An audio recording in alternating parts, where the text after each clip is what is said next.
Narito tayo ngayon upang matunghayan ang napakainit, nagbabaga at talaga namang usap-usapan at maraming pinaka-inaabangan na issue ni Ate Erica. Kasalukuyan nga muling pinag-uusapan ni Kalinga Val Santos Matubang ang issue kay Ate Erica at sa atin niyang si Sheila May laban sa kanilang tita. Talagang patagal nga ng patagal ay mas tumataas na ang tensyon at away sa pagitan ng mga mag-anak na ito, kaya naman handa si Kalingap Val Santos Matubang na tumulong at maresolba ang problema nilang magpapamilya. Ilog! Saan ka pupunta? Dito po sa side na yan, malapit sa dagat, may mga resort dyan. May mga beaches, resort. Dapat, maganda ka, may beauty ka, doon ka pupunta sa mga resort. Hindi sa San Pascual. Malakad ng 5 kilometro. Ate, hindi mo ako na, ang daming gagamba dito, ang daming langgam. San Pascual po, mga kalingap, gubat yan.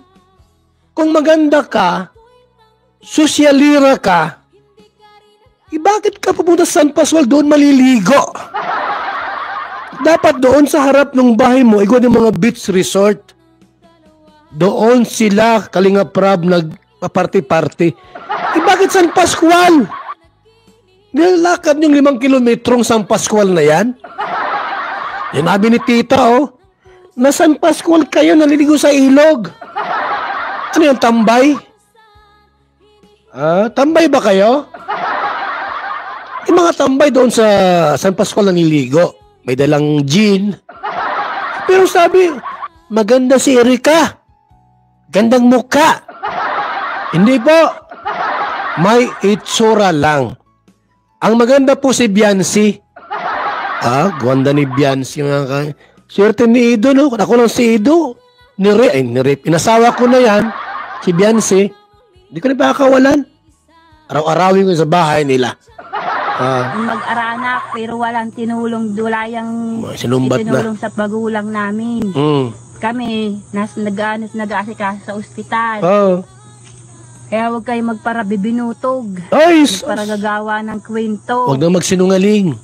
Na walang sakit yung magulang namin. Wala namang kayong ambag. Sige tita, sabihin mo lahat. Niyo si Mami Lydia. Patay na si Tita Lydia. Siya ba yung namatay na beneficiary ko? Hindi pala. Iba pala itong Lydia. Sabi ninyo sa amin, binabaliktad na lang ninyo kami. Binabaliktad ninyo.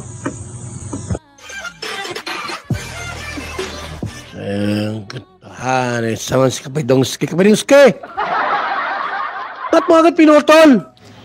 Patuloy pa rin pinag-uusapan ni Kalingap Val Santos Matubang ang tita ni Ate Erica na nagsasabi ng mga sikreto at iba pang bagay laban kay Ate Erica at sa kanyang ate. Ito ay dahil magkagalit nga ang magtita dahil iniwan nila Ate Erica ang kanilang pamilya at hindi na nito tinutulungan ng kanilang lolo at lola na talaga namang nagpalaki sa kanila pagkatapos silang matulungan ng ibang mga sponsors. Ninyo sa amin, binabaliktad na lang ninyo kami. Binabaliktad ninyo.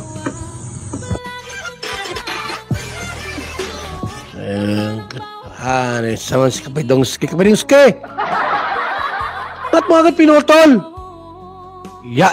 Bag doy hanan Butol ba kaya yung Kapidongski? Ano sa? May parto? Bag doy hanin tao. Putol man mo ning vlog. Paano, urot na Kapidongski. Wala na Akala ko wala nang nag-ads. Wala na, putol na. Sabihanin Kapidongski. Pasaway Kapidongski wala na, day. Hindi ka nagpaalam. Dapat, mapaalam na ako. Bye-bye, goodbye. Thank you for watching. Putol. Abla ko nag-ads. Waman na yung ads ni. Putol na po. Buguyang pidig po.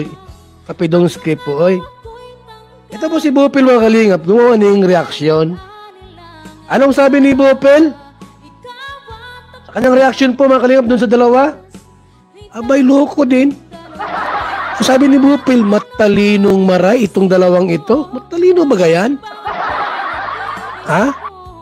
Bupil ka, isa ka rin. Ano Bupil? Ha? Ano sabi mo? Talagang apoy na lumalagab lang. Ayan, shoutout sa ating mga minamahal na viewers. Yan, sige. Guys, nakita nyo naman yung ating thumbnail. Okay, kita. Mababasa nyo po dyan. Sobra. Erica and May, sobrang talino. Yes, Sobrang tama talino. po. Matalino po sila. Yan. Bakit?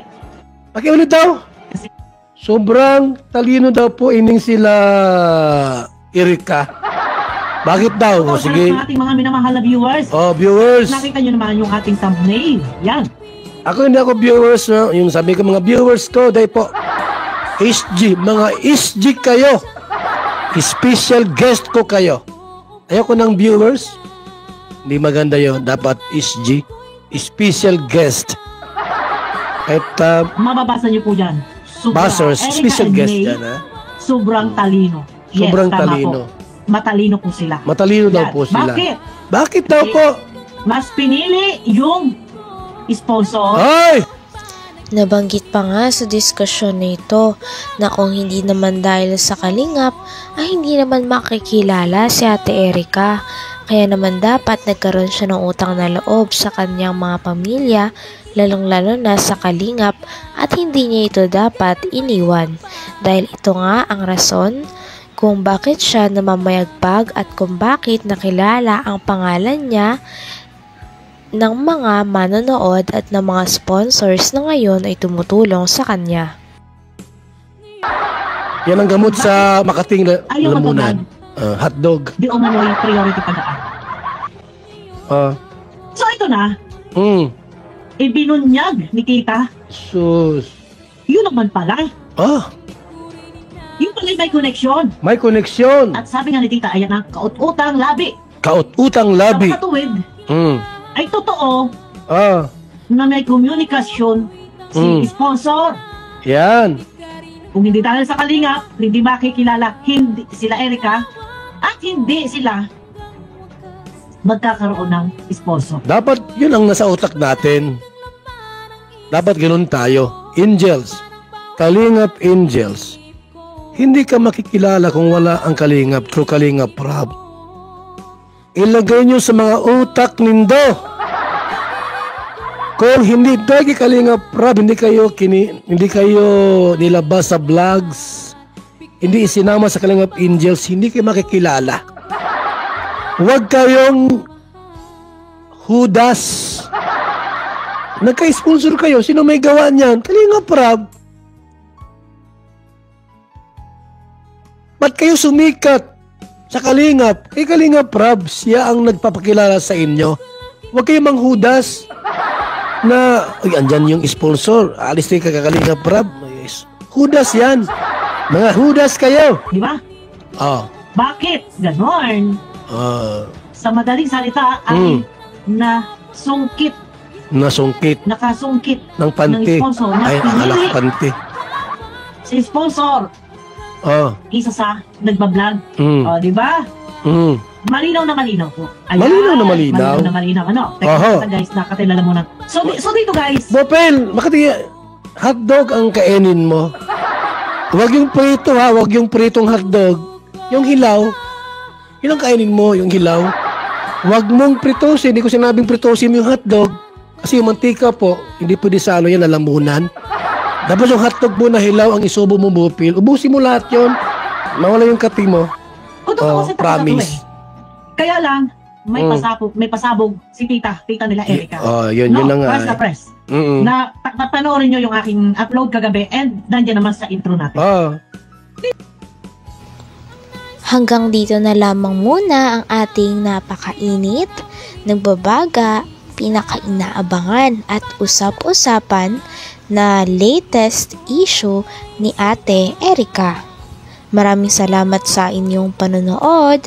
Hanggang sa muli. Bye!